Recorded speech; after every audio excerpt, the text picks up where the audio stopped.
Bismillahirrahmanirrahim. Assalamualaikum warahmatullahi wabarakatuh. Perkenalkan, nama saya Rizali Nasir Hamzah, nomor urut 34 dari kelas 11 MENAM. Kali ini kelompok kami, kelompok 7, akan menjelaskan tentang organ-organ yang berperan penting dalam sistem ekskresi.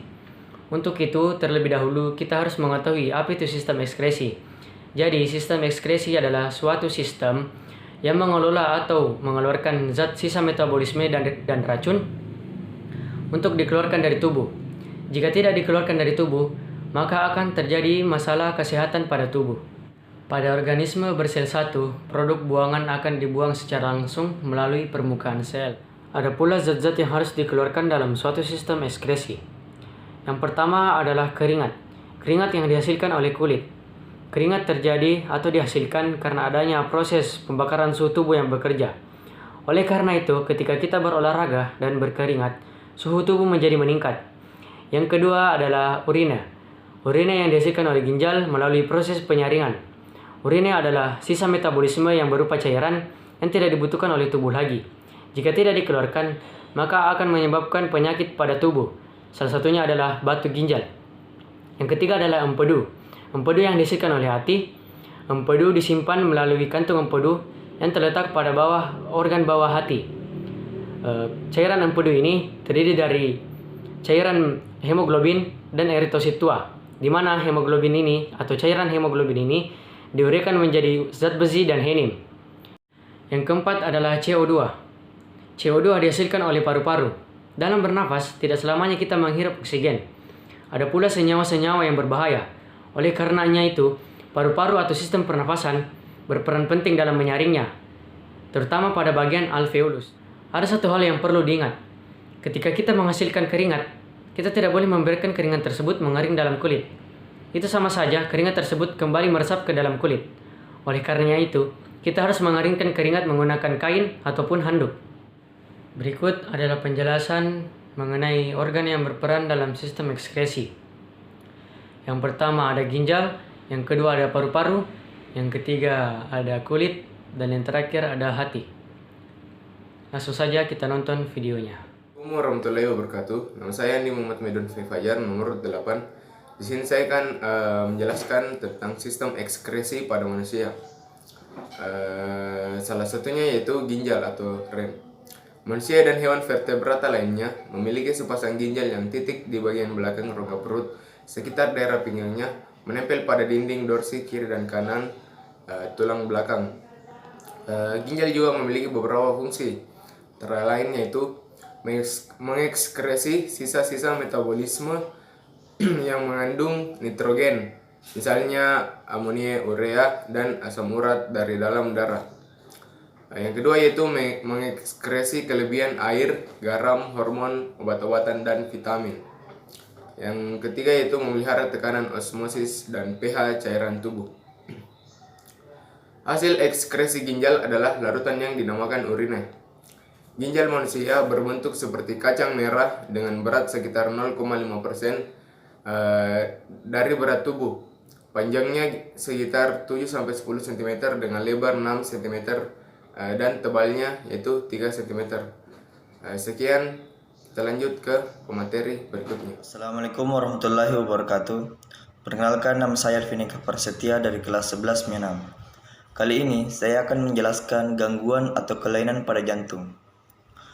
Penyakit jantung merupakan istilah umum dari semua penyakit yang menyerang jantung. Ada banyak jenis penyakit jantung, namun yang paling sering ditemui adalah penyakit jantung koroner, yaitu penyakit jantung yang terjadi akibat penyempitan pembuluh darah di jantung. Kedua, penyakit jantung bawaan merupakan masalah jantung yang ditemukan sejak bayi. Permasalahan yang paling sering terjadi adalah kebocoran katup jantung. Yang ketiga, aritmia, yaitu gangguan irama jantung yang menyebabkan denyut jantung tidak normal. Yang keempat, gagal jantung, yaitu kegagalan otot jantung untuk memompakan darah secara memadai ke seluruh tubuh. Dan yang terakhir, infeksi jantung atau endokarditis, yaitu infeksi pada lapisan dan jantung. Gejala penyakit jantung juga sangat beragam, tergantung dari jenis penyakit jantung yang dialami. Pada penyakit jantung koroner, gejala utamanya adalah nyeri dada. Dapat pula disertai dengan sesak napas, nyeri di lengan kiri atau di rahang. Pada kondisi aritmia, gejala sakit jantung yang dapat muncul adalah berupa keluhan berdebar-debar, rasa tidak nyaman di dada, sesak napas, sensasi melayang, hingga pingsan. Bayi yang mengalami sakit jantung bawaan dapat menunjukkan gejala berupa terlihat sesak dan membiru saat menangis atau menyusu. Dapat juga terlihat bengkak di sekitar mata dan di tungkai, berat badan tidak bertambah.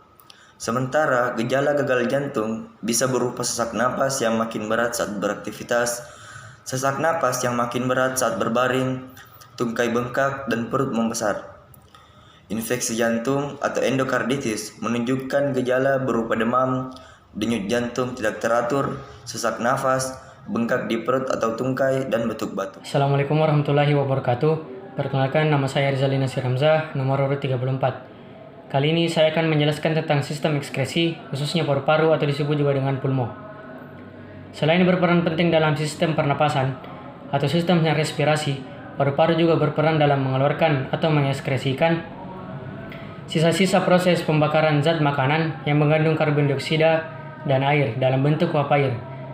Kemudian, sebagian besar 75% darah yang mengandung karbon dioksida tersebut berbentuk asam karbonat atau dalam istilah kimianya disebut juga dengan H2CO3. Kemudian sisanya 25% diikat oleh hemoglobin yang membentuk senyawa karboksihemoglobin atau dalam istilah kimianya disebut juga dengan HbCO2. Kemudian karbon dioksida dan air melalui seluruh jaringan yang diangkut oleh darah melalui vena menuju serambi kanan jantung dan bilik kanan jantung. Kemudian dari bilik kanan jantung, darah yang mengandung karbon dioksida tersebut dipompa melalui paru-paru, khususnya pada bagian alveolus. Kemudian karbon dioksida dan air tersebut berdifusi ke alveolus untuk dikeluarkan ke udara luar. Sekian, itulah yang dapat saya presentasikan tentang sistem ekskresi khususnya paru-paru. Assalamualaikum warahmatullahi wabarakatuh. Perkenalkan, nama saya Nurhalis Alfar Ashar dari kelas 11 MI 6. Saya akan menjelaskan tentang kulit.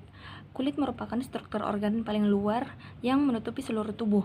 Fungsi utama kulit yaitu sebagai pelindung tubuh, kemudian pengatur suhu, serta penerima rangsangan atau biasa disebut dengan reseptor. Mengapa demikian? Karena kulit memiliki banyak ujung saraf. Kulit manusia terdiri atas dua lapisan, yaitu lapisan epidermis dan lapisan dermis. Lapisan epidermis tersusun dari beberapa lapisan lagi. Lapisan pertama yaitu stratum corneum atau lapisan keratin atau biasa disebut dengan juga satandok yang merupakan lapisan kulit mati yang selalu mengelupas. Yang kedua, stratum lucidum atau biasa disebut dengan lapisan epidermis yang paling tipis. Yang ketiga, stratum granulosum atau yang berisi banyak granular atau yang mengandung pigmen. Serta stratum germinativum yang selalu membentuk sel-sel kulit ke arah luar. Sementara lapisan dermis tersusun dari beberapa kelenjar, yaitu kelenjar minyak atau biasa disebut dengan glandula sebacea, kelenjar keringat atau biasa disebut dengan glandula sudorifera, pembuluh darah, ujung serabut saraf, akar rambut, serta otot penegak rambut. Terima kasih. Assalamualaikum warahmatullahi wabarakatuh. Perkenalkan, nama saya Muhammad Huzaifa Behaki Mujanto dari kelas 11 MI 6. Ingin mengerjakan tugas kimia yang diberikan oleh guru kepada saya, yaitu langsung saja saya bacakan. Sebagai alat ekskresi, kulit berfungsi mengeluarkan keringat yang dihasilkan oleh kelenjar keringat. Keringat merupakan hasil ekskresi yang terdiri atas air, garam atau NaCl dan sedikit urea.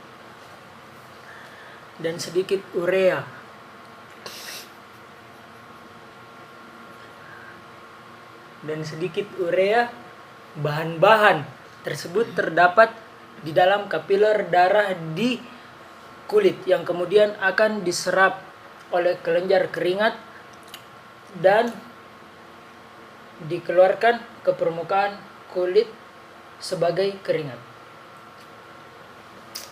Urea. Urea merupakan bahan buangan yang harus dikeluarkan dan tidak perlu diganti. Namun, jika kehilangan terlalu banyak air dan garam, tubuh akan mengalami dehidrasi. Jumlah air dan garam yang hilang itu harus diganti dengan minum dan makan. Berkeringat merupakan suatu tanggapan terhadap peningkatan suhu dan tidak mengubah komposisi darah. Dalam hal ini, kulit bukan sebagai alat ekskresi seperti paru-paru, hati, dan ginjal.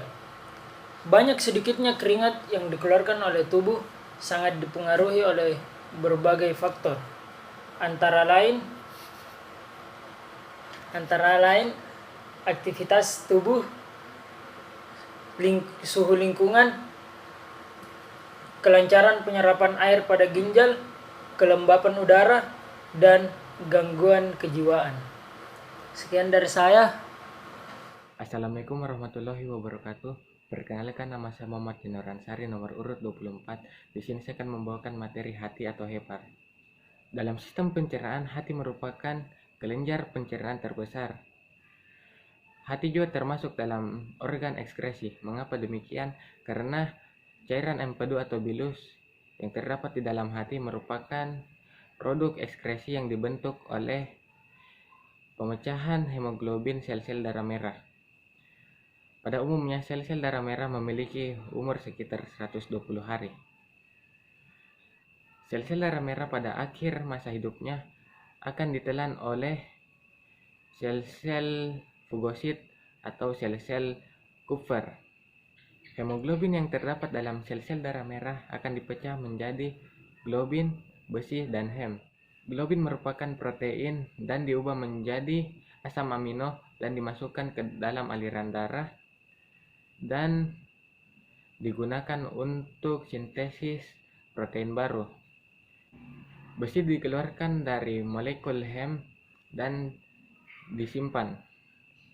Adapun hem yang akan diubah menjadi zat warna empedu, yaitu biliverdin yang berwarna hijau dan bilirubin yang berwarna merah. Dalam sistem pencernaan, zat warna empedu diubah menjadi urobilin yang memberikan warna kuning pada feses. Urobilin juga menyebabkan warna kuning pada urin. Cairan empedu akan dihasilkan secara terus-menerus dan menghasilkan 1 liter setiap hari. Sekian dari saya, lebih kurangnya mohon dimaaf. Itulah pemaparan video penjelasan tentang organ-organ yang berperan dalam sistem ekskresi. Semoga bermanfaat dan menambah ilmu wawasan kita tentang sistem ekskresi pada manusia. Lebih dan kurangnya mohon dimaafkan pada video tersebut. Jika ada salah kata, wabillahi taufiq wal hidayah. Wassalamualaikum warahmatullahi wabarakatuh.